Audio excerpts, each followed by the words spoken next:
1997 की एक आम दोपहर। आज ही सिनेमाघरों में बॉर्डर पिक्चर लगी है। इस पिक्चर को देखने की उत्सुकता सभी में है, खास करके बच्चों में।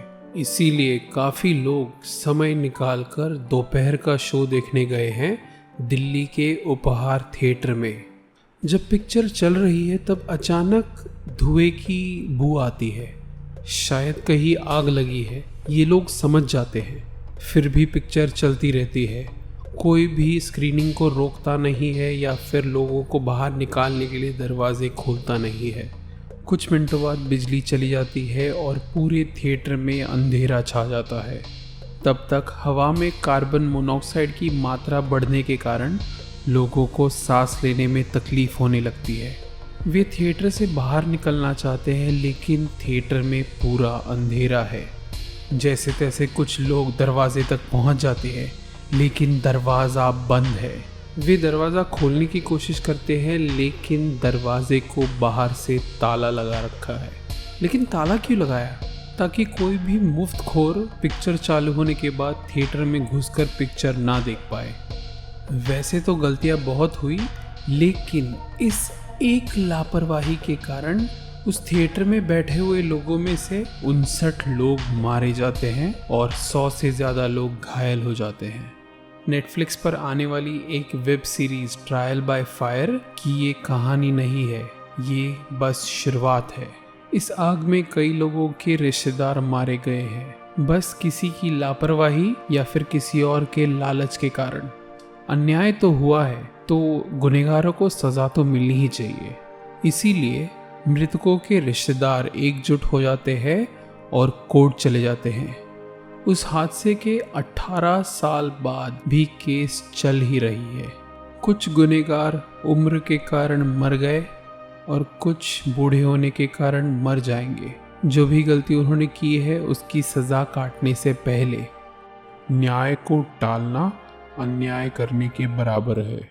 ये तो चलो कोर्ट सिस्टम है, लेकिन एक कपल जिन्होंने उनके दोनों बच्चे आग में खो दिए, उनको न्याय क्या मिलेगा?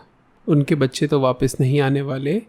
जब तक वो जीवित है तब तक ये हादसा उन्हें चैन से सोने नहीं देगा। फिर भी ये लोग कोर्ट में केस क्यों लड़ रहे हैं?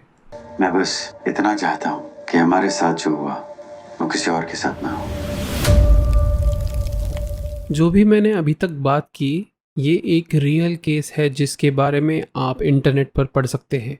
बस उपहार सिनेमा फायर गूगल कीजिए। ये पढ़ने के बाद सब तो पता चल जाएगा। तो फिर ये सीरीज देखने का क्या मतलब है? ट्रायल बाय फायर देखते समय हमें ये महसूस करना है कि इस एक हादसे की वजह से कितने लोगों का जीवन बर्बाद हुआ। तो इससे हम क्या सीख सकते हैं? चलो, कोर्ट अपराधियों को सज़ा दे देगी, फिर ऐसे कड़ी नियम लागू करने के लिए बोल देगी ताकि सिनेमा में ऐसा हादसा ना हो। ये जब होगा तब होगा। लेकिन हम क्या कर सकते हैं? उस थिएटर में उस समय 150 से ज़्यादा लोग थे, लेकिन जब ऐसी आपातकालीन स्थिति होती है तो हमारा दिमाग काम करना बंद कर देता है और हम सब जानवर बन जाते हैं। तो समझो कि एक बंद कमरे में अगर 150 जानवरों को अंधेरे में डाल दिया तो जो होगा वो उस समय उस थिएटर में हुआ। ये एक समस्या है जिसका हर व्यक्ति को एक योगदान देना है इसका समाधान लाने के लिए।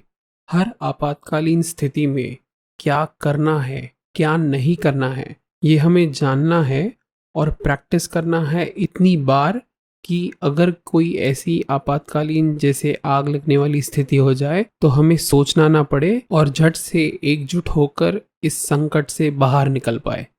इतना हमें काबिल बनना है। इसीलिए मेरा मानना है कि अगर ट्रायल बाय फायर से एक चीज़ हमें सीखनी है तो वो ये है।